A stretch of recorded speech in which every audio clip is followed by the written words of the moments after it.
Gosh, this was a few seasons coming and we finally made it happen. So, welcome to Rehash. I'm so excited to speak with you.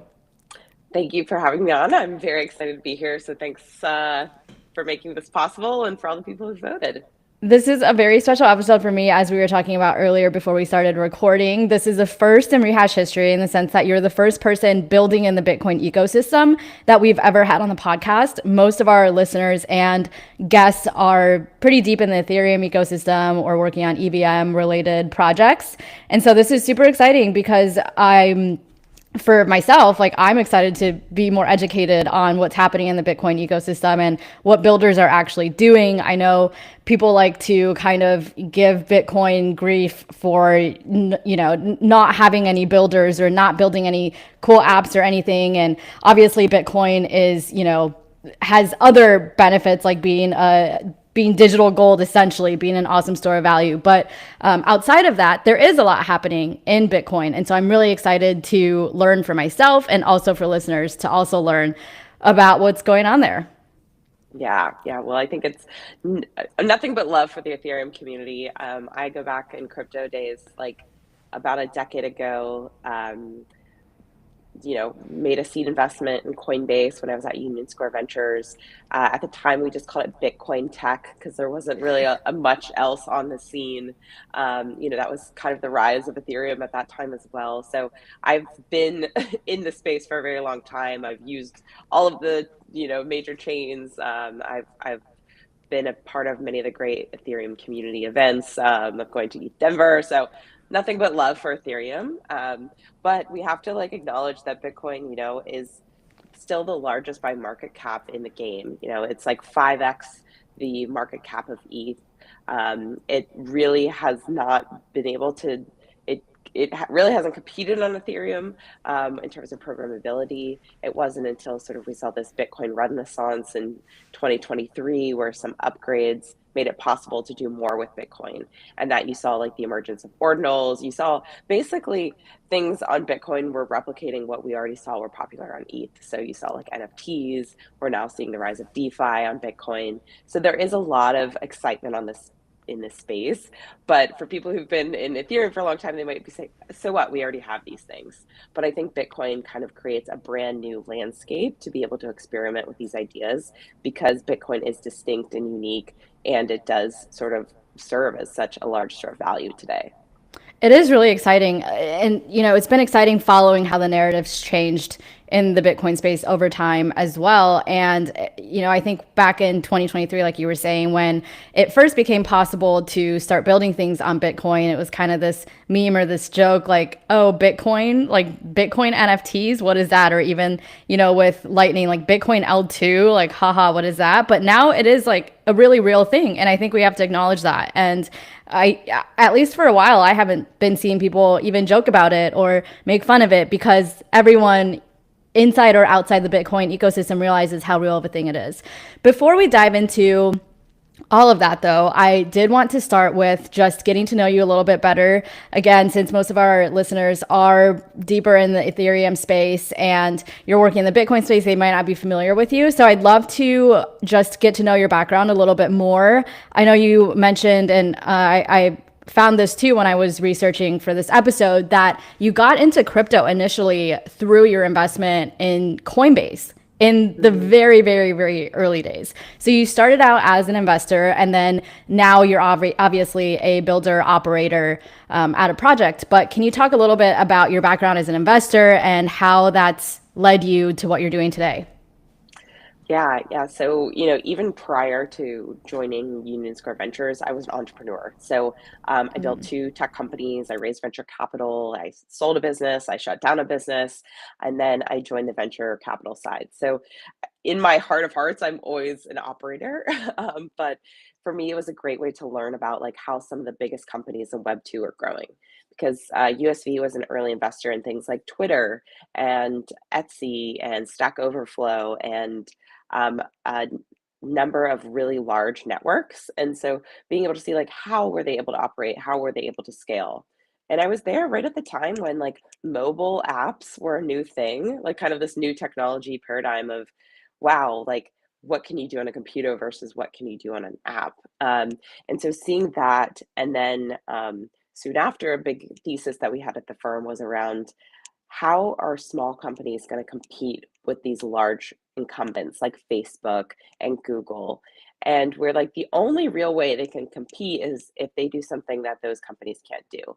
And that that idea was, well, with blockchains, you're basically saying instead of whoever aggregates the most data is going to win, it's whoever can open source the most data is going to win. So, we have the strong thesis of like, this is going to be an anti-Google and anti-Facebook, is like developing this idea of Bitcoin tech. Because again, at the time, Bitcoin was the most prominent, and the use of blockchain was kind of being proven out. So we had this thesis. We talked to a ton of companies. We met with Brian and Fred in like a really small conference room in San Francisco. We liked that they cared about compliance. We liked that they cared about, this open, self-sovereign value. And they were just such a high contrast to most of the other people we met in the space within that like time period, who were very much like vigilante, like we're going to just take over everything, and a lot more kind of like let's be like online pirates and stuff. So we made that investment in Coinbase, and we made a few other investments like IPFS, Blockstack, um, a few others that aren't around anymore. But those major ones, it really opened up my eyes into like, wow, this is a new platform for innovation. This is a new way for entrepreneurs to compete against incumbents and use a new paradigm we've never seen before. So I was like so excited about what they were doing. I stayed close with all the teams. I remember some of the things that I was like sitting on meetings is they're like, we've never hired anyone who's not an engineer. How do we even do that? Like, wow, this stuff's easy. Like what you guys are doing is hard.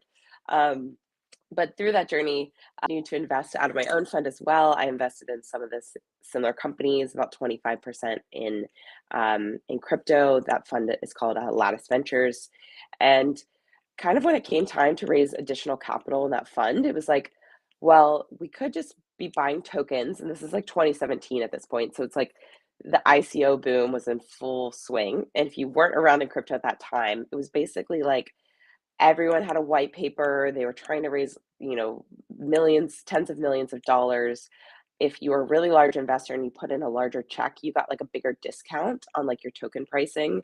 So if you were a smaller check, if you weren't the Andreessen or blockchain capital of the world, you were going to get a worse price just out of the gate. So it felt a little bit like gambling. It felt like just like, okay, we're going to buy these things. Like we'll see. We don't know when everyone else is exiting, because it wasn't like equity where it kind of gets tied up. So I was like, well, I think the real way to make an impact here is to actually join the movement and not just like kind of gamble on the movement. So I started advising some projects.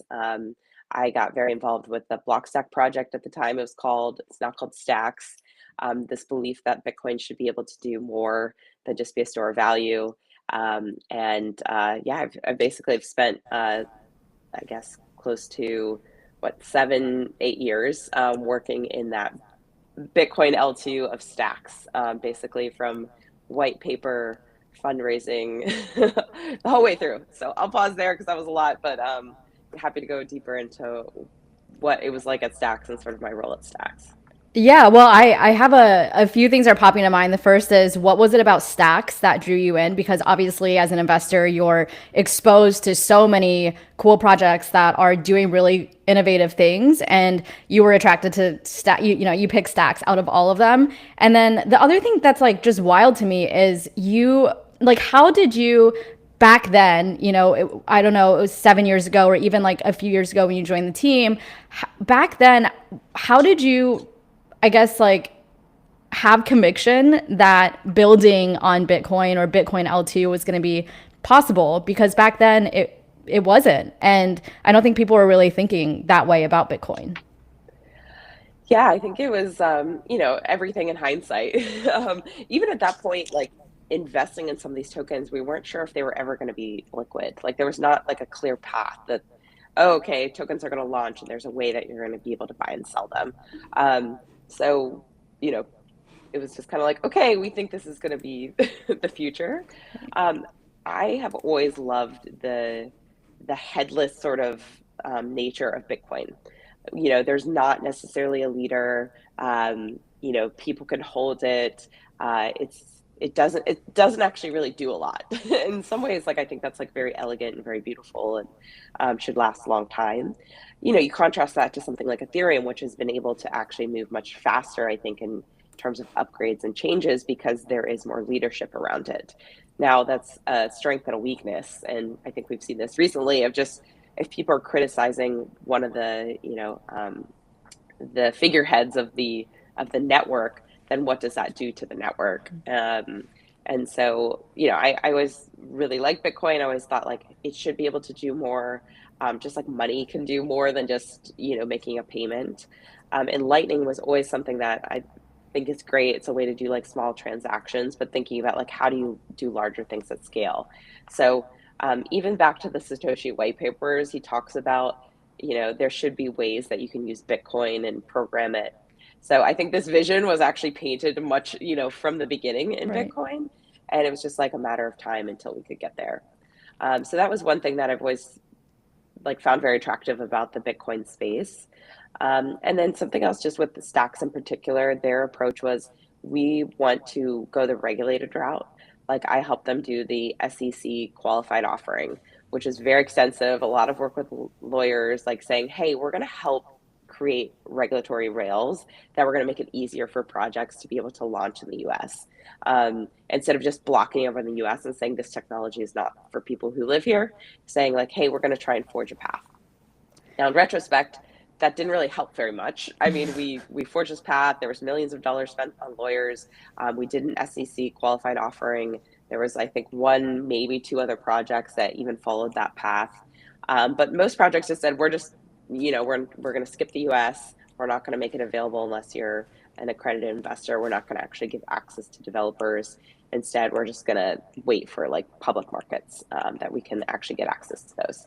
So for me, that was very attractive because there's also just a ton of scams and bad, Yeah. people that are well intentioned and then they kind of make poor decisions or they intentionally make decisions like that. Or there's big things like at the time, if you're around, if you remember the Dow hack, it was sort of this very innovative company, but then they ended up just there were some mistakes made and it ended up kind of changing the trajectory. So I really wanted to be with a project that like they very much valued, like we're going to do the right thing and we're going to try and make it accessible and easy for everyone to utilize it.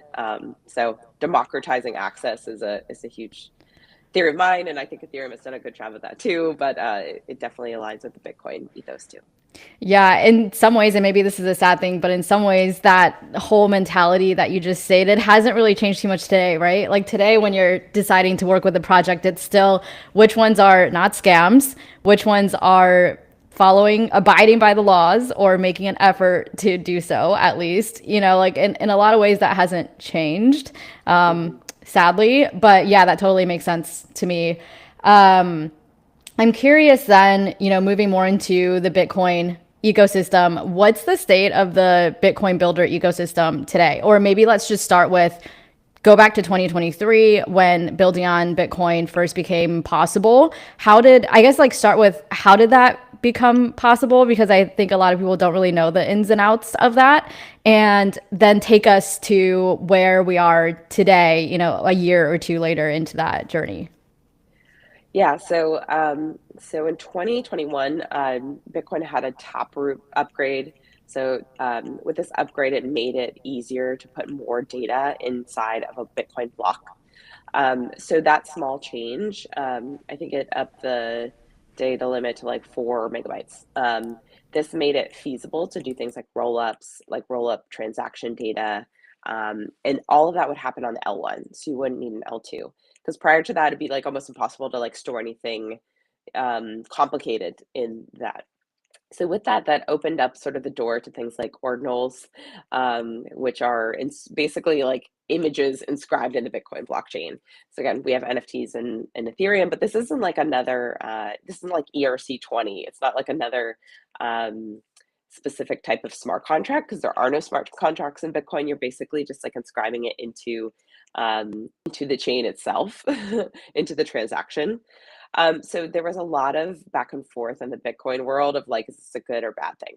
Now, it increased the number of transactions, which in some ways is great because it means that Bitcoin miners are getting additional fees, transaction fees, when they're processing a block. But it also congested the chain. So if you wanted to send something, it made it more expensive to be able to send a Bitcoin transaction. So some people who want to calcify Bitcoin and keep it exactly as it was were upset, and some people who want more innovation um, viewed this positively.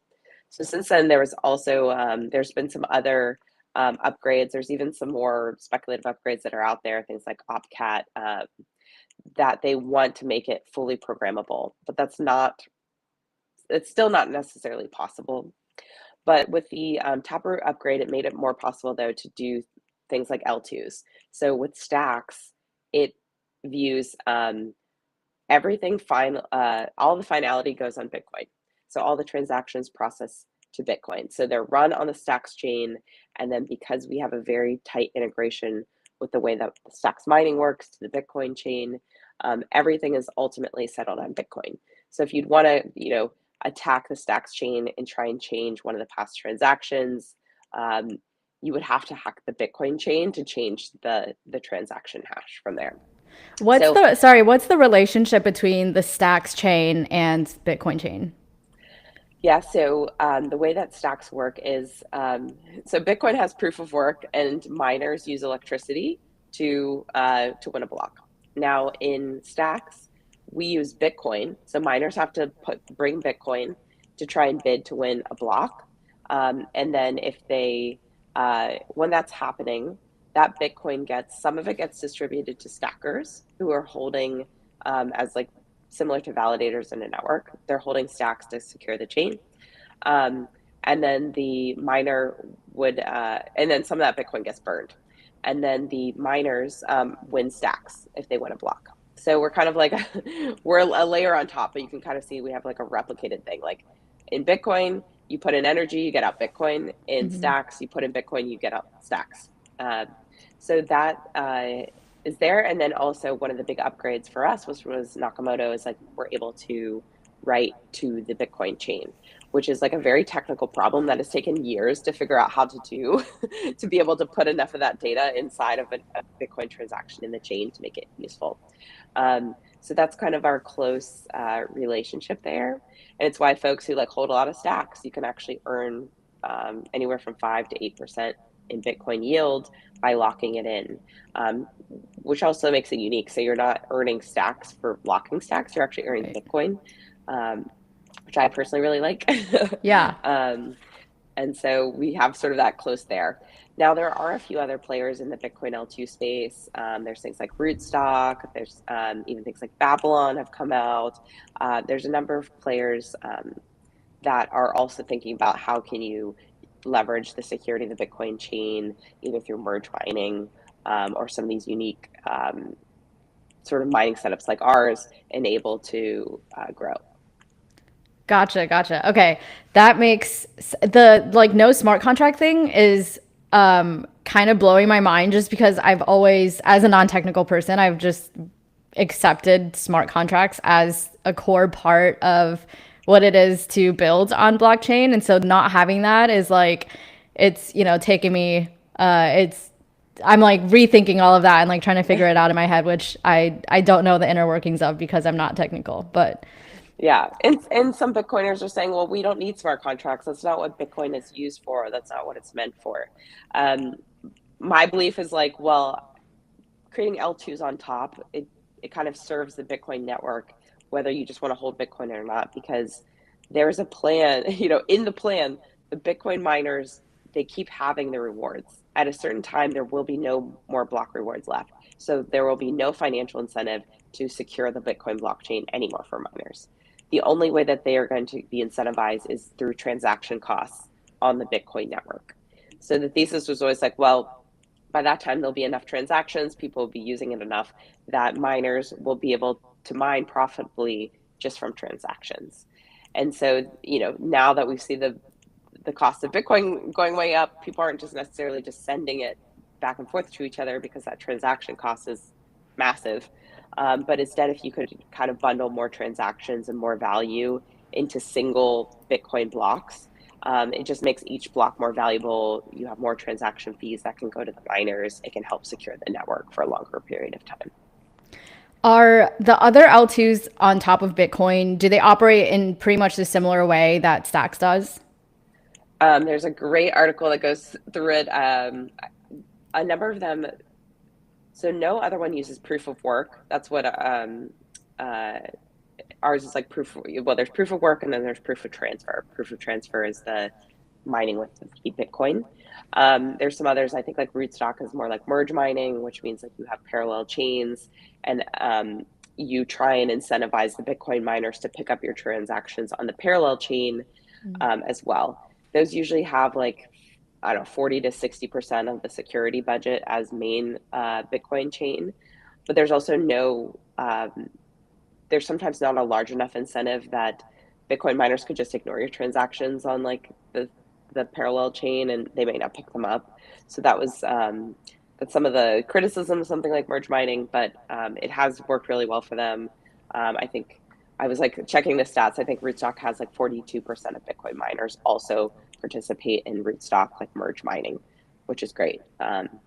So it's either like that or there's there's a lot of work being done for like something called OpCat, which is this one's way more complicated.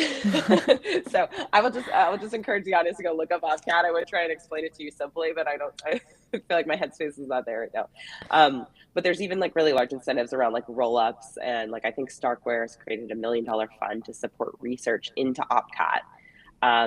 That way they could settle it to Ethereum and Bitcoin with Starknet as soon as OpCat was forked in. So basically being able to do things like roll-ups. So you're able to just, again, sort of collect a lot of transactions on a different parallel network and then being able to process them into a single Bitcoin transaction.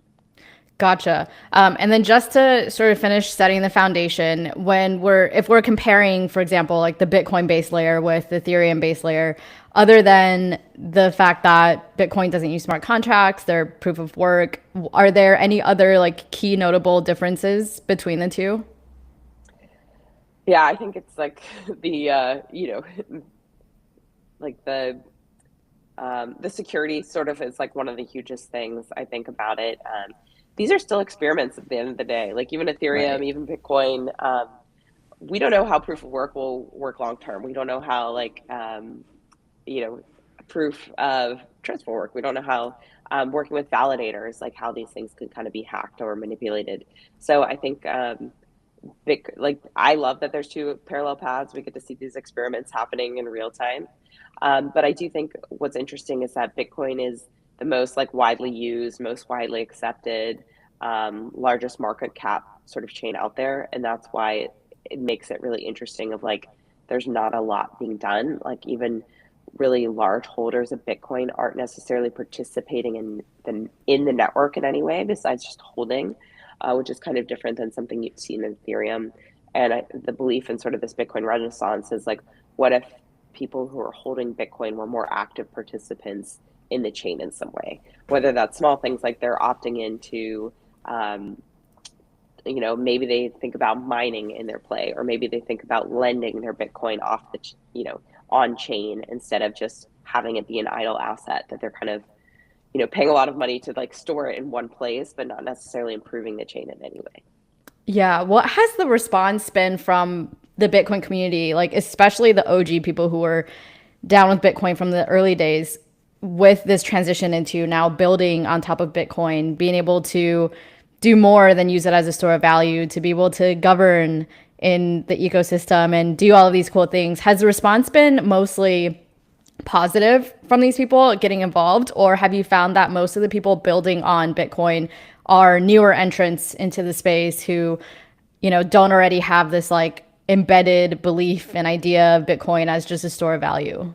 Yeah, I think having like existed in the Bitcoin space for a long time, a bunch of there's a bunch of rhetoric around like shit coins, like anything that's not Bitcoin is shit coin. Sorry, Yeah. pardon my language. And I think those folks still are around. I think there's still a lot of Bitcoin maxis, but I do think there's just what we've seen in the Bitcoin Unleashed events that are basically these large events that bring together all of the builders across Bitcoin. I think there's been a growing interest in like how do we improve Bitcoin's longevity by adding more transactions and kind of thinking about the real risk that like if there are no more block rewards, what happens to miners, what happens to the security of the chain. I also think there's a number of Bitcoin purists that they've come around to things like Bitcoin ETFs. Like in some ways that's just like kind of against the ethos of Bitcoin. It's like a large financial institution is like holding Right. keys on your behalf, not participating in network governance, not participating in the network, have no like plans to like support the open source technology. They just are like kind of like extracting value and like keeping it. Right. But it actually plays really well to like the long thesis that like Bitcoin will be a globally accepted asset and it will be used in all these different asset classes. So, I was at a conference earlier this year and there are a number of top folks who are, hardcore long-term Bitcoin people, and they see the value in, wow, Bitcoin can be used for more things, and like lending and borrowing gets very attractive if you're sitting on billions of dollars worth of value and you can actually leverage that in some way, or you can like utilize that to improve things. So I think there's a growing interest, and like I said, it kind of goes back to some of these upgrades that have just happened over the past few years that change people's mind of like, oh wait, maybe we can use Bitcoin for stuff. We don't have to just like bridge it through maybe like unsecure bridges to other chains. Yeah. I'm curious what types of apps you've seen being built on Bitcoin so far, and if there's a certain category that seems to be really strong, or if there's like for example, when I think of Solana compared to Ethereum, I think like Solana has a lot of consumer apps. They're really good at UX. These are like the top things that come to mind. I wonder if Bitcoin has a general like a specific category, or if it's still just kind of experimenting generally across the board. Yeah, I mean, I think the longest standing one is Lightning. Can't talk about Bitcoin without Lightning. I think it's great for small payments. It's like you're sending money back and forth between a few people. It's not like you're going to be able to like pay your rent with like Lightning. There's like it's too large of a thing. So they've been doing a great job forever. So yay, Lightning. But for other things, I think it is still like borrowing and lending. There's a number of new things that have recently popped up. At Stacks, we did our upgrade and SBTC launched, which is like a synthetic Bitcoin where you lock your Bitcoin on the Bitcoin chain. So you use the Stacks network, but you're able to keep it in place, and then you get a synthetic asset that you can then use in different things like DeFi, like Zest Protocol offers yield. Granite is coming out to offer sort of borrowing and lending. I think that's, it's fairly basic to begin with, but this is what we've seen be very popular in other DeFi networks as well. It's just like, great, I have an asset that has value. People are willing to pay me money to like borrow and use that asset, and then I can keep my asset secure. Um, and then I think the other thing is just like ordinals, runes. We've seen a lot of popularity in people who want to inscribe things that they feel confident aren't going to go away and they would be accessible for very long periods of time. Like as long as there's someone mining the, the Bitcoin blockchain, like you have your inscription and it's intact. So, kind of similar to what we saw with the NFTs, but I think that difference of like, what's the longevity of this chain kind of entices people to build things on Bitcoin that they wouldn't build on other chains. Yeah. What do you see as the long term outcome or impact of, especially I think with borrowing and lending on the more financial side of things? I think there's so much that can be done still. And that's probably an area where I would say Bitcoin has huge potential, like even over Ethereum, because I feel like within the Ethereum community, there's been this such like an emphasis on the ethos and the tech, which is all great. But I think like through all of that, somehow the financialization of everything has become almost a taboo topic. Or not even taboo, but like even worse than that, like something that's like frowned upon. And I think there's been a lot of missed opportunities there because of that sort of like mentality shift within the community. And I think that's maybe where Bitcoin has a huge advantage and can really make a huge impact. Do you see, do you kind of agree with that very outsider assessment of the situation? And what do you see as the bigger, longer term impact that Bitcoin can have on, payments like globally? Mhm. Yeah, great questions. But, yeah, I think the like first step is there's, hundreds of millions dollars worth of value that's currently stored in Bitcoin that's not being utilized anywhere. And I think that that creates a real big opportunity to think about what can be done there. Now, both for better and worse, because if people are able to just super leverage this asset that's very volatile, it can create a lot of almost like fresh capital into an ecosystem that wasn't accessible before, and so that kind of leads to both positive and negative. Um, but I do think that there's some other thoughts of too of like why isn't there like a Bitcoin denominated stable coin?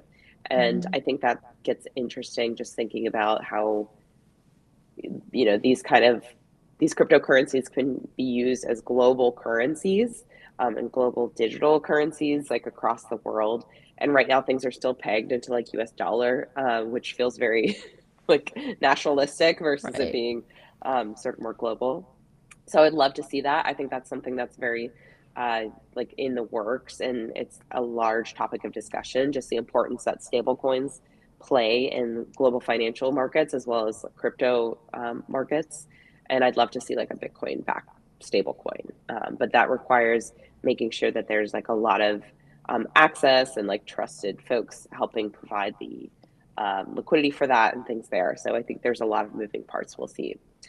And then I think just on the more global stage of like a lot of institutions that were speaking at CFC, they kind of spoke about wanting to hold large amounts of Bitcoin on their balance sheet as sort of a hedge, as sort of an asset that they could use and they think they can utilize in the future. And I think that will get really interesting when you have more sophisticated holders of Bitcoin. What can be, what tools and access that they want to have to make it easier. Potentially it makes it much easier to even have like better Bitcoin wallets. Like most folks probably listening to this, besides something like a exchange, probably don't think a lot about what Bitcoin wallet they're using. Like if you wanted to go mint an ordinal, like what wallet would you use? You can't use MetaMask. You're not using Phantom. Um, so just Right. thinking about some of the tooling that doesn't really exist in the same way that does in Ethereum. But if there's potentially ways to make these better onboarding tools for everyone to be able to utilize, and hopefully it can, have lots of coins in it. It doesn't have to be limited to Bitcoin, but because it's not EVM compatible, you kind of get excluded from a lot of things that are very easy to use on things like Solana and Ethereum. Yeah, now that you say that, I actually can't come up with one Bitcoin wallet. Like I just use Coinbase for that. But what are some of the biggest Bitcoin wallets that people use? So in our area, there's Xverse and Leather Wallet are two Okay. of the biggest ones. People use Ledgers as well. Right. But yeah, it's like there isn't a ubiquitous like consumer wallet that you're necessarily swapping and trading and stuff from, which is like if people don't have wallets, it's really hard for them to keep their own keys. And like that's Right. kind of the ethos of Bitcoin. So it's like, how can we make this easier, guys? Like, how can we make this people have confidence in it in their security, but also be able to utilize it for different things. Um, Do you see that people in the Bitcoin ecosystem have that same sort of like goal that a lot of people in Ethereum talk about with wanting to onboard the masses, onboarding the next billion? Is that also a goal of it, like in the Bitcoin community, or do you see less of a focus on that and therefore less of a focus on the onboarding piece? yeah, it's a good question. I mean, I think having hung out with a lot of Bitcoin maxis, it's like Yeah. there is like a very, in some ways, like a very sovereign view of the world. Like, well, I believe in self sovereignty. I believe in my taking control myself, and like I want to do that. And anyone who wants to take control has to get on Bitcoin. But if they don't want control, then like fine, maybe that's not for them. So it's like a little bit of a, I think, join us if you want to, but if not, then like we're not going to try and hardcore recruit you, Yeah. strangely enough. Um, so yeah, I don't know if that's there, but I think with an incoming wave, again, like kind of the last couple of years, we've seen Stacks as one of the fastest growing developer networks, and I think it's because people who are either way OG and have always wanted to build on Bitcoin are joining, or folks who are new to the space and identify with some of the ethos of Bitcoin or just see the potential there. They're building for the first time in the Bitcoin network and Bitcoin L2s like Stacks and trying to see what's possible because it also feels like there's a lot of green space to build things that don't exist. Versus if you go to like sort of an Ethereum or Solana, there's like a ton of competition. There's a lot of established players that it may be hard to innovate because they have so much market share already. Yeah, other than wallets and onboarding tools and a Bitcoin stablecoin, like we talked about, what are some other apps that you would really like to see built out on Bitcoin, like ASAP? Yeah, I mean, I think I just like look at the Ethereum stack and I'm like, great, why don't we have that? Why doesn't this Yeah. exist here? Can I easily lend? Like, why aren't there better bridges? Like, when are we going to get interoperability? I think that's like a huge one because I think Ethereum would benefit. I think Solana would benefit. I think all of the chains would benefit if there's better interoperability between, people are able to get into SBTC. You lock your Bitcoin here, you trust where it is, and then you can utilize it in any of these pieces of the ecosystem. And right now, that's just very hard, or you have to do it in a way that's like probably not up to the security level people want. Is that Um, something that Bitcoiners want, that interoperability between ecosystems, or are they like, Bitcoin is the best. We believe in sovereignty and nobody else believes in that as much as we do, and so we want to stay in our lane. I think I don't know. I like I said, I'm not a maxi, but I think maxis would be like, well, I'm only going to hold Bitcoin. That's fine. Yeah. But I think people who are building in the Bitcoin space are like, yeah, of course, we want to be able to tap into all of these other great networks. You also get you get security scale if you are using like a DeFi protocol that has like a lot of liquidity versus trying to like bootstrap the liquidity network or it has more vulnerability to hacks and attacks. So I do think that there's a lot of benefit to having, trusted systems and being able to take your assets into those versus having to kind of wait for that infrastructure to be built out over time. So I'm excited about it personally to see more options there. What do you think are the biggest gaps, or where do you think, like, what do you think needs the most attention right now in the Bitcoin developer ecosystem? Part of it, I think, is just this awareness that, like, hey, you can build stuff here. I think that that narrative is still stuck in people's minds. Like, that's not where people go to build. But I do think that there's a huge green space to do that. And I think, at the Stacks Network, we've been working for years to be able to enable this and kind of bring um, something like SBTC out there. Because I think most people associate, like, okay, if I'm going to do a Bitcoin transaction, it's going to be extremely high fee, it's going to be extremely slow versus if you use the stocks network now, it's an L2, you're able to do it, in seconds for cents. So it just makes it a lot easier to be able to experiment and grow. And that was not the case a year ago. So, it's kind of like very new still. Yeah. But that's why I think it's like a really great place to build.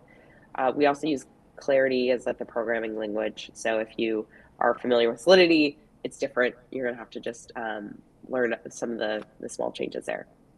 Gotcha. Yeah, I can see that being a big roadblock too, is just like developers not knowing how to use the language. Have you found that is it like are there tools out there for developers to be able to learn Clarity quickly and easily, or is that kind of like just up to the person themselves to figure it out?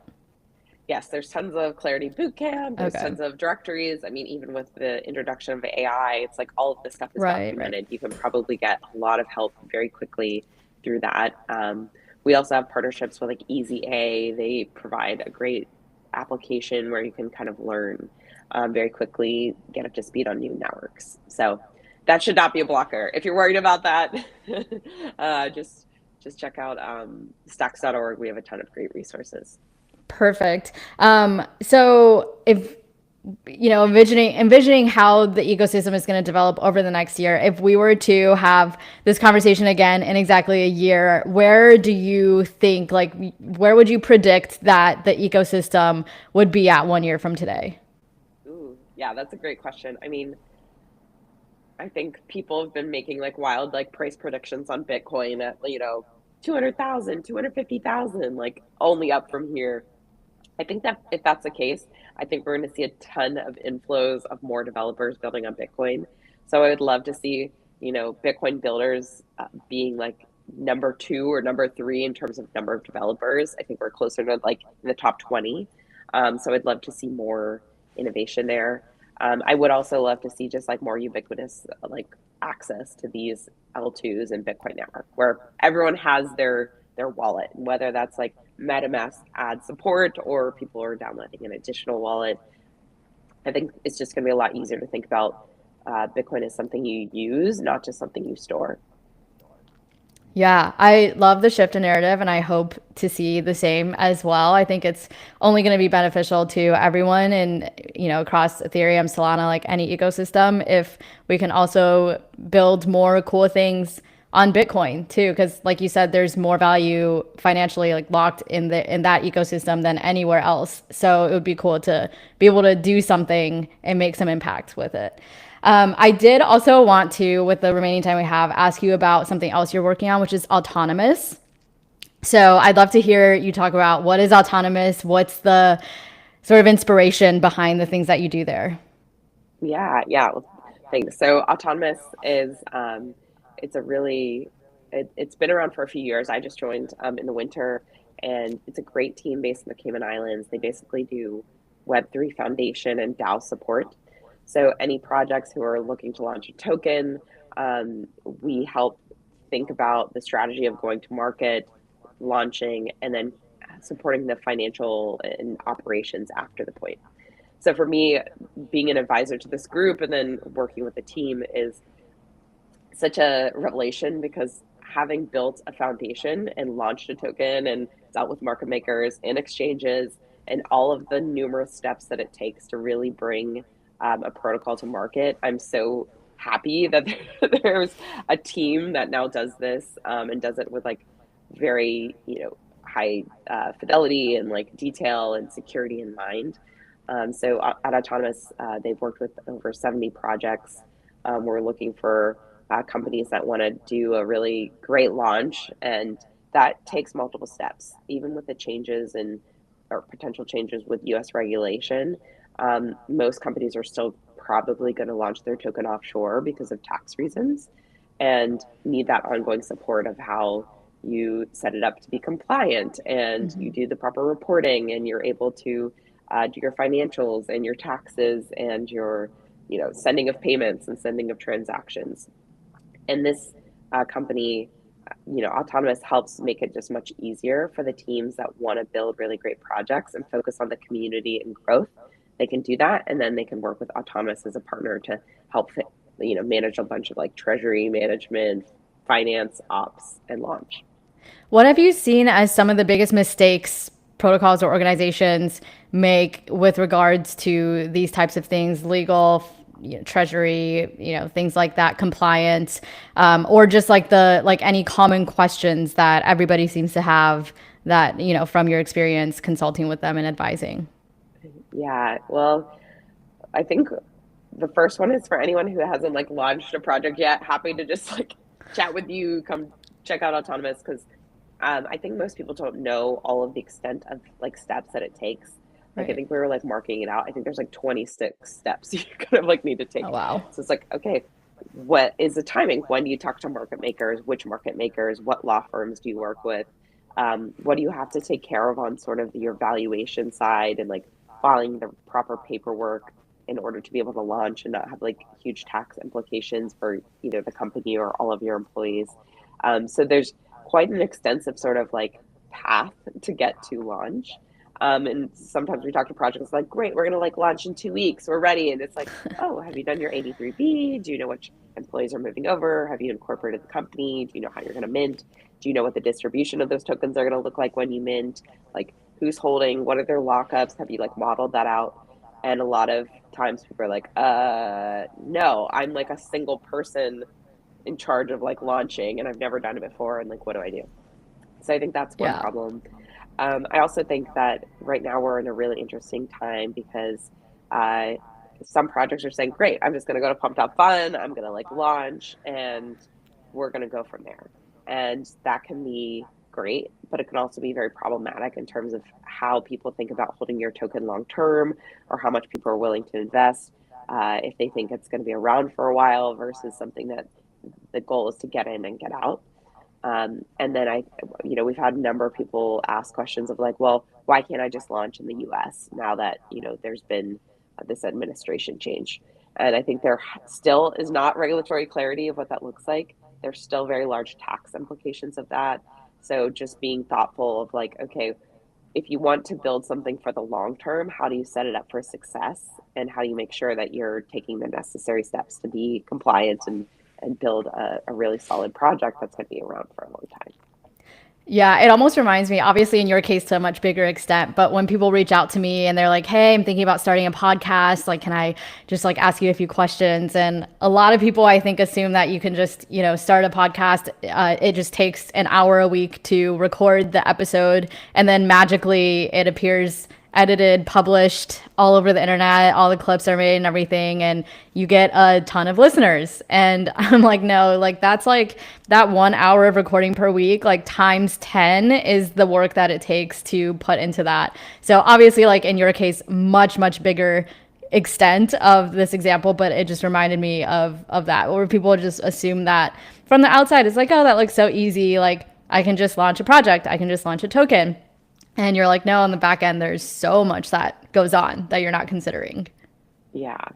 Yeah. And one of the other things that we help and sort of advise on is around grants programs. That's like another one. It's like more mature projects they've already launched, but they're like, great, we're just gonna like spin up an application, we're just gonna put it on a website, and boom, we're gonna have all these great grantees come in. And having launched a grants program and evolved it over years of time and kind of talked to the best grants programs in our industry, it is a very complicated thing. Who's making the decision? How is money getting allocated? What are you even looking for? What size grants should you have? What is the follow up? How are you reporting? And it's amazing how many millions of dollars have gone through grants programs, and there haven't been the necessary like design features in them. So like that money just like goes out the door, and there's nothing ever seen of it again.